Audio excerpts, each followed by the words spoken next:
them. The last time they were back-to-back semifinals was 04 and 05. And UConn is on its way in. We'll have R.J. Cole and Tyrese Martin and Coach Dan Hurley.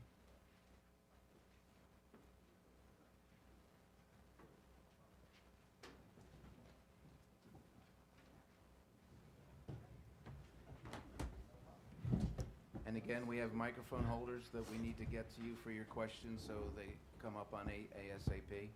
Dan, whenever you're ready. Yeah, obviously thrilled with the quarterfinal. Thursday is pretty cool, but semifinal Friday is even better. So excited about that. Credit Seton Hall. I thought what Kevin's done with those with those guys this year.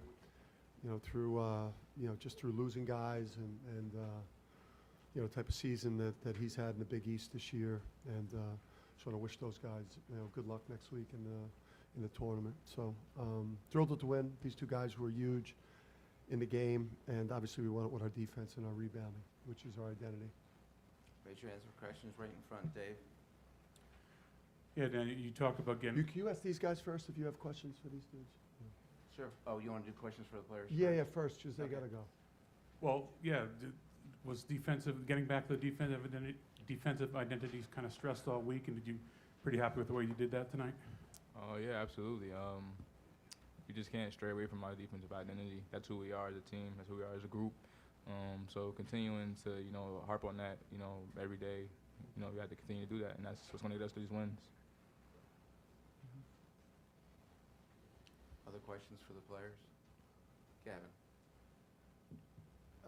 Tyrese, just talk about your rebounding, how you guys are able to control the boards and how important was that? That's just our identity and what we go into the game plan. That's the first thing on the board in every game, just our defense and rebounding. That's the first game key. So when we come in here, we make sure we handle that first, and then the rest will just fall in place. Right in front. Tyrese, guarding the, stretch, players like Kale and Rhoden. Kale was, at one point, he had 17 of their 31 points and, was trying to single-handedly will them back into the game. They got it down to, I think right around 2 possessions, kind of towards the middle of the second half.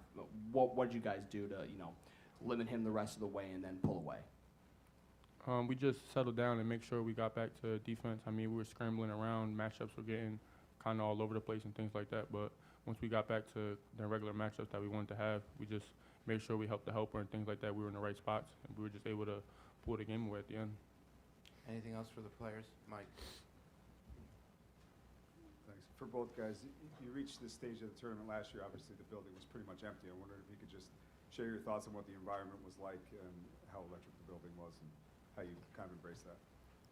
I mean, we got the best fans in the world here at UConn. So, just them being there and hearing it, it was special to be out there. I mean, and the Garden is a special place. So, I mean, just being in the moment out there, not, trying to fray away from it, just staying in the moment. And, the fans were big time. 2 more for the players. Zach in the back.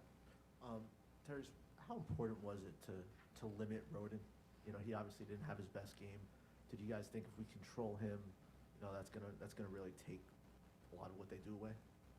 Oh, yeah, he was the big factor on us for the offense to make sure we stop him. So me coming into this game, that was something I took personal tonight, and I went out there and did that. Dave, last one for the players. Yeah, Tyrese or RJ, just getting Villanova tomorrow night, a 3rd time this season. What is that? How big is that for you guys? Man, it's going to be a good matchup. We're just ready to play tomorrow. Get back and go out there and prepare for Villanova, and we'll play them tomorrow and see what happens. RJ and Tyrese, thank you very much. We'll take questions for Coach Hurley. Gavin, right in front. Dan, what did you do particularly on defense? You talked earlier in the week about playing at an elite level. Did you reach that, and what would you like about your defense? Yeah, I think we made everything just really hard on them. At the rim, we made everything really challenging on them. Obviously, from the first game versus Kadari, where we just weren't prepared for him to, have a game like he did in game 1. We just had a better plan, made things harder. you know, on those guys. And, you know, it's a tough thing to do because Rode and Kale, those are two big-time wings. Kadari's a, you know, big-time player. You know, but Tyrese, you know, the last two matchups with Rhoden, you know, he's really done a great job against them. Over on the right, Matt. Yeah, Dan, I just wanted you to reflect on this night that you got the win. Obviously, when you take the UConn job, you hope at that point you can get into the Big East tournament. You have fans here. What does it mean for you personally, for this program, to actually have experienced this, and then the win's kind of the cherry on top? Yeah, I mean, this is really our first Big East tournament. We're like legitimate, authentic. You know, with the crowd, so I was a little worried today just on how they'd kind of handle it. You know, to go from, you know, I think we, you know, our last conference tournament in front of people pre-COVID in Texas, or no, in Memphis, there was nobody at the game, and that was pre-COVID in the AAC quarters. So this is our first real live conference tournament game in a couple of years in front of fans. So, you know, it was just electric. These guys, that's why you go to, you know, come to a place like UConn to, you know, play, you know, the big dogs play on, in the quarters and the semis. And so we're just excited. Place was rocking. I mean, so many UConn fans. Tomorrow's will be insanity in here. Right in the back there.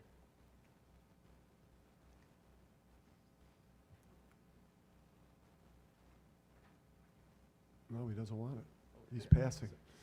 So, Coach, you guys win 12 for 14 from the free throw line tonight. I mean, how important is that asset of the game for you guys to have success moving forward in this tournament and then later in March as well? Yeah, I mean, we put so much physical pressure on our opponent on the backboard, you know, with a relentless approach to the glass, to the offensive glass, you know, with our defense. You know, the way that we try to pound the ball inside with the drive and with obviously the big fella today.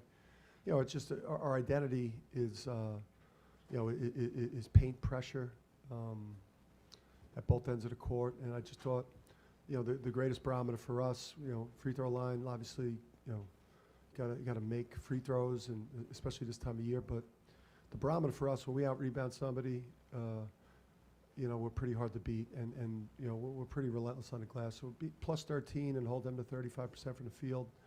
You know, we just wear on teams, and eventually, you know, we break. You know, we could break a team's will. All right, we're doing two more. One in the back.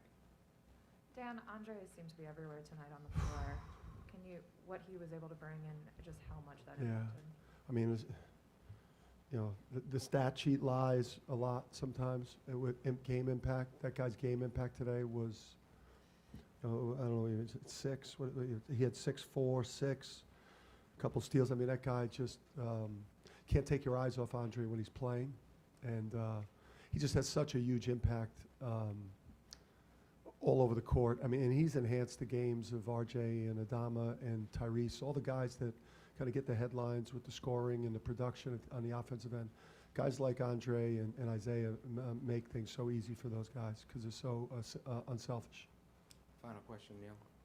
Was Jordan close at all to playing? And is it Cook okay, or was it just not a good matchup really for him? Yeah, I mean, you know, Cook's working his way back. I mean, you know, we're going to need him. We're going to need him to give us something. You know, I think before it's all said and done this year. You know, Jordan, it's going to be tough for him to play in this tournament. Dan, thank you very much. Thank you.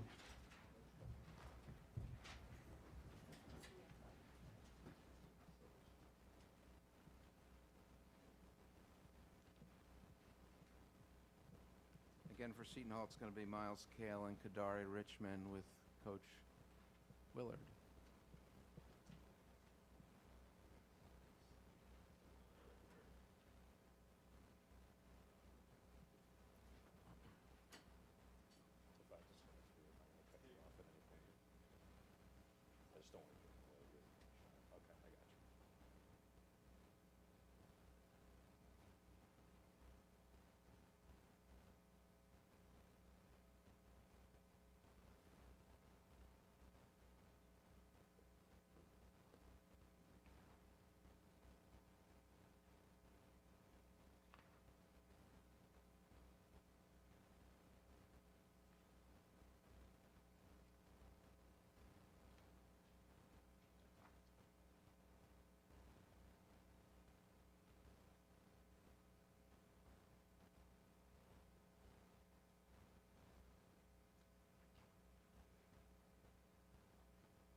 Coach Kevin Willard.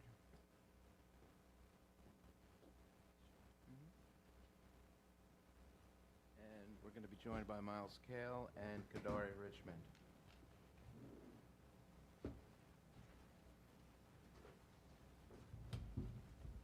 And we will take questions for Seton Hall. Please, again, raise your hand so we can get the microphone to you. Jerry. Kevin, you guys gave up 39 offensive rebounds over the last 2 games. What's happening there, or what has to change in that area? Yeah, I mean, I think our defensive effort has been really good. We haven't been finishing possessions the last couple days. I think, you know, I'm proud of these guys. Proud of this team. I love the way they battled. I love the way they came through February. I think we're a little tired, to be honest with you, Jerry. It's been a long February, and then March with the 4 games already in March. So I'm proud of them. I'm proud of these guys. I'm proud of the way they battled. I think a couple days off for these guys is going to be really beneficial. I think our front line, as good as they've been, I think they were a little tired, just to be honest with you. So a couple days off, Selection Sunday, and then kind of get refocused. It's not going to be a bad thing. Right here, second row. Miles, on a more positive note, every time you come out here, it gets exceedingly more obvious that you love the Garden. What are you going to miss the most about it now that it's all said and done? I would just say the atmosphere. You know, every time you come here, it's always a good crowd. People come out. You know, New York City, a lot of people come out, and they're rowdy. They talk a lot of stuff. So it's just fun playing here, playing in this atmosphere. That's it. Second row, Dan. This is for Coach and Kadari. Coach, just what you can say about, you know, bringing Kadari onto this team and what it's done for Seton Hall, and then Kadari, just what you can say about getting comfortable with the guys on this team and where you feel like you're at as you step forward this season. Yeah, Cooks has been phenomenal. You know, going into the year, you know, we were really looking for someone that could be a multi-dimensional point guard. You know, a guy that can score, guy that can get guys involved, and you know, he's exceeded my expectations as the year has gone on. He's battled a really tough thumb injury for most of the season too. So I think he has made tremendous progress, and I think, you know, we were actually talking about it just the other day about, you know, what he needs to do to get to the next level. And you know, he's a hard worker. He's got a great attitude. He's got a very good knowledge for the game, and I think you're just starting to see scratching the surface of what kind of player he's going to be. On the right, Adam. Yeah, Kadari, just how much do you think a couple days off is going to help you in your hand? And you know, you have a week to rest, and you know, how painful was it here these past couple days? I mean, I made the decision to go out there and play, so I knew it was going to come with it. A couple bumps, couple bruises, but I think these next couple of days is really going to help me, like, get closer to 100% with my hand and be able to go out there and be more aggressive and make better plays. Zach. Miles, what do you think about where this team is right now? You just won 6 in a row, 9 of 11. Obviously, tonight didn't go the way you wanted.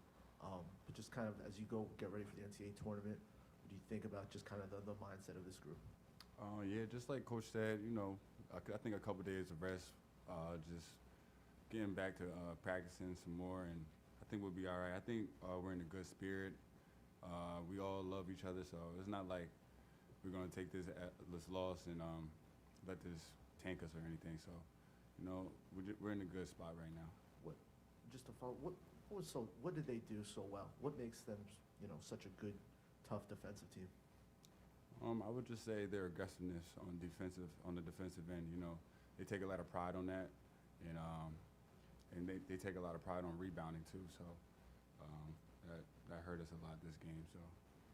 All right, we're going to go all the way in the back for the last question, please. Go ahead. I can hear you. Jerry Roden had one of his worst offensive games tonight. Obviously, it was a struggle. What did you kind of have to say to him, knowing how he's going to kind of take this on the chin and move going forward? Jared left everything on the floor. Played his heart out. He was give Tyrese Martin a little credit for playing really good defense. That's the way I look at it. Jared will be fine. he's a big boy. You know, and this team, I love where this team is at. You know, I love where they're attitude at. Even when we got down 14 late in the second half, just, you know, again, the young man to the right of me, the leadership that he's developed and the man he's turned into, it's been fun to watch. So, you know, it's disappointing, but UConn's good, man. UConn's good. Seton Hall, thank you. Thank you. See you next week. Yes, sir.